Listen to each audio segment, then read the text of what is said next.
It is very easy to get under Donald Trump's skin, to get in his head, to make him rage, but it takes a special talent to live in his head, to occupy permanent space forever, making him freak out.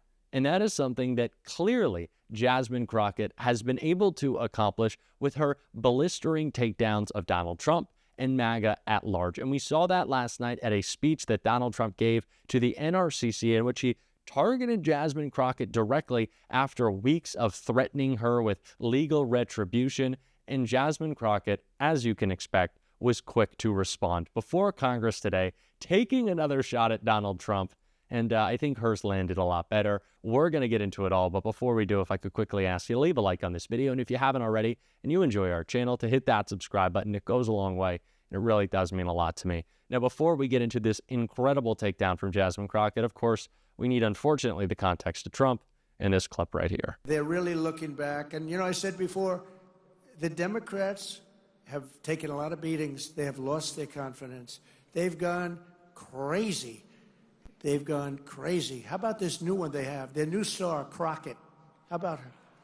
Is that real? Are they serious about it? For how unhappy he is with Jasmine Crockett, making him look like the fool he is, it's nice that he at least admitted that she's a star.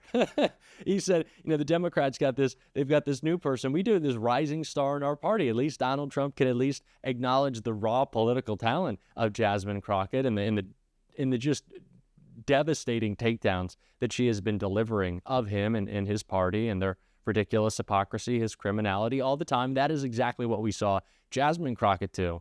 And it was so perfect. We're going to have to take a look.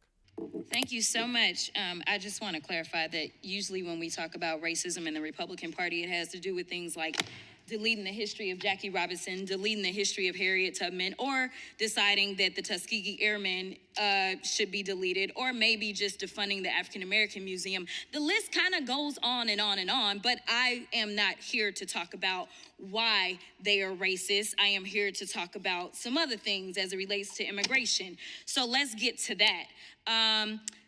It's interesting because we got all these theories. I don't know why we put up with getting data and facts if we just gonna sit here and talk about how we feel. So, maybe we can inject some facts into these feelings. I'm not really sure.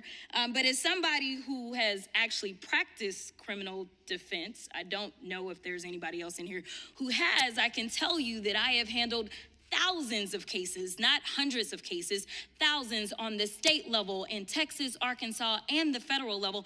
And I can tell you that, if I had to look at the vast majority of the cases that I was representing criminal defendants on, the vast majority of them just didn't happen to be immigrants. These are just the facts of my experience, and maybe the immigrants went to somebody else. I don't know, but I can tell you in my actual experience in real life, in reality, and not in this fallacy world that y'all are making up where you hate on everybody. So my Republican colleagues are here using today to continue pushing this false narrative of sanctuary cities harboring criminals. Yet right here in D.C., we have a 34-count felon being harbored in the White House. The hypocrisy coming from your side of the aisle over concerns regarding lawlessness is outrageous.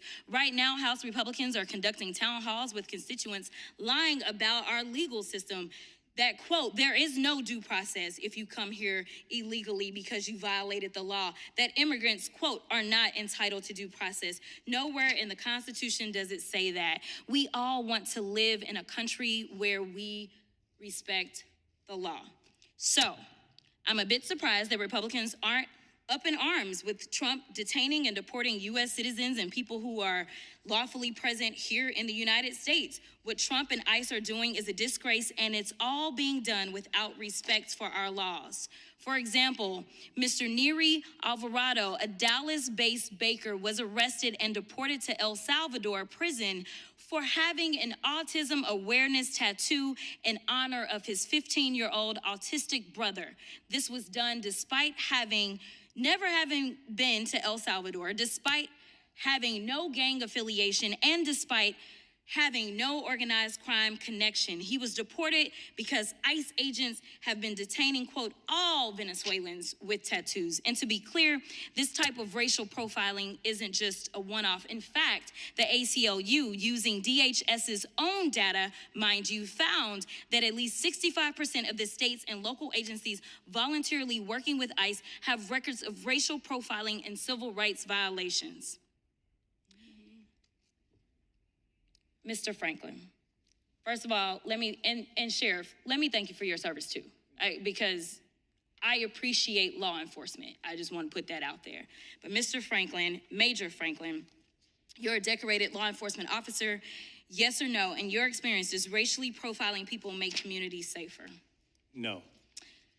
And yes or no, does ICE forcing state or local law enforcement to detain people make communities safer? No. You know, it's interesting because we've already, and we're gonna, do Groundhog's Day a couple of times, seemingly here. Actually, let me give you the facts real quick before I go to that. In fact, a report for the American Immigration Council found that cities that didn't enforce ICE detainers have 35.5% lower crime rates, 2.3% lower poverty rates, and relied less on public assistance, including 4.9% less for children under 18. And I do want to be clear right now, ICE is trying to work with the IRS because we actually take in billions of dollars because of immigrants in this country, and now they're gonna try to get them out. And I'm gonna tell you that the biggest issue that we have, I really don't think this should be a partisan issue, so I'm going to agree with my Republican colleagues. I think that we all should want to be safe in our communities. The problem that we have is that we have an incompetent administration, that everything that they touch turns to shit. Because what they do is they take a wide sweeping brush and they have decided that the enemy is now going to be immigrants instead of taking a scalpel. That's all we're asking, is to be exact in what you're doing instead of taking a sledgehammer to everything. Thank you, and I will yield. Gotta clap it up. She's just so good at it. Of course she gets under their skin. Of course she upsets them. She's the best at this.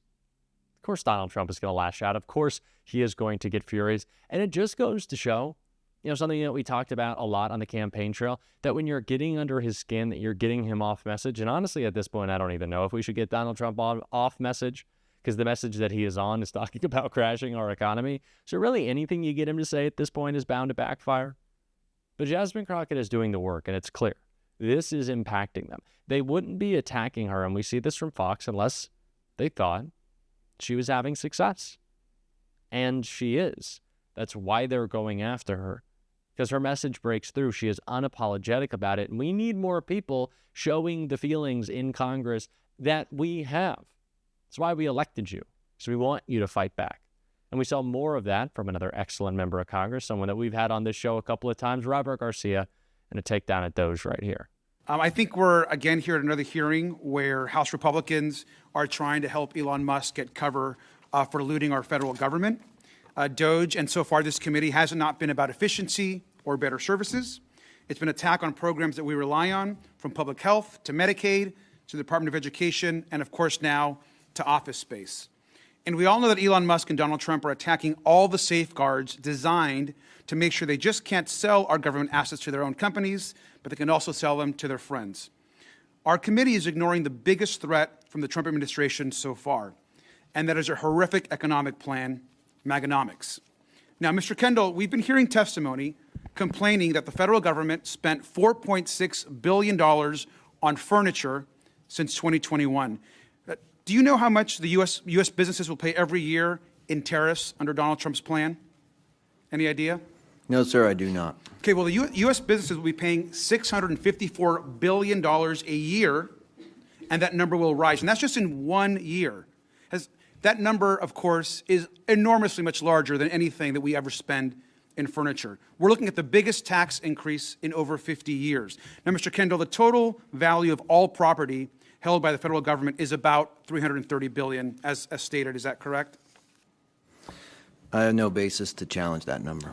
Okay, great. So do you know how much wealth has been wiped out from the stock market in just 2 days after Donald Trump's tariff announcement? Any idea, Mr. Kendall? It's in the trillions, but I don't know. Around $6.6 trillion.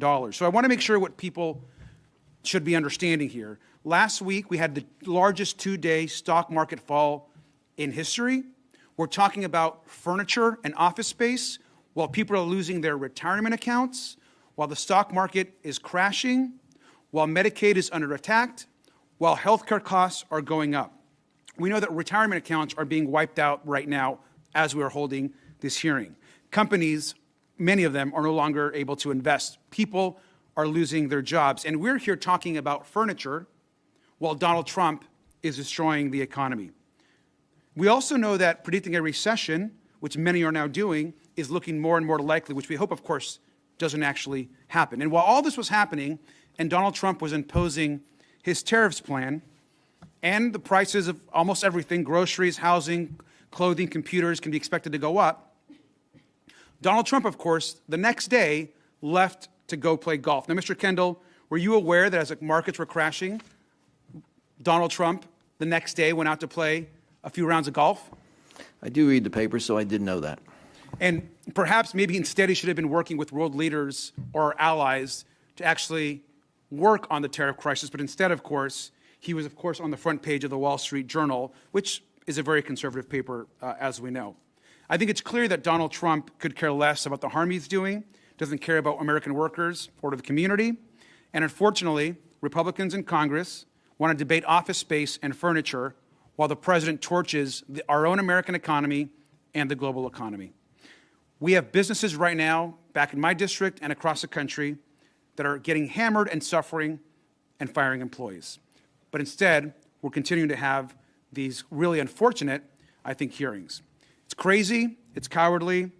We should stop the tariffs now. And with that, I yield back. Of course, we need to be centering the discussion around the way that Donald Trump and Elon Musk and Doge have been tanking our economy. This is what we need to focus on right now. We cannot get distracted. This is the message that we have to push forward with. And Raphael Warnock did a great job hammering home that as well in this clip right here. Make no mistake, tariffs will only raise costs and make life harder for middle-class people and for hardworking families. Ironically, the president who ran on a platform to lower people's costs is taxing hardworking people, middle-class people, the working poor, while at the same time they are laser focused on giving a tax cut to the richest of the rich. I think that's wrong-headed. I think it's Robin Hood in reverse. They're stealing from the poor in order to give to the rich. And the people of Georgia and all across our country deserve better than this. They are destroying the economy with their stupidity and incompetence. It's what we need to be talking about all the time. All of the time. And it's what we're going to be talking about every single day on this show. And if you want to support that, as always, you can hit that subscribe button, leave a like on this video, and if you're stuck around to the end, you can drop a blue heart in the comments. And until next time, I'll see you soon.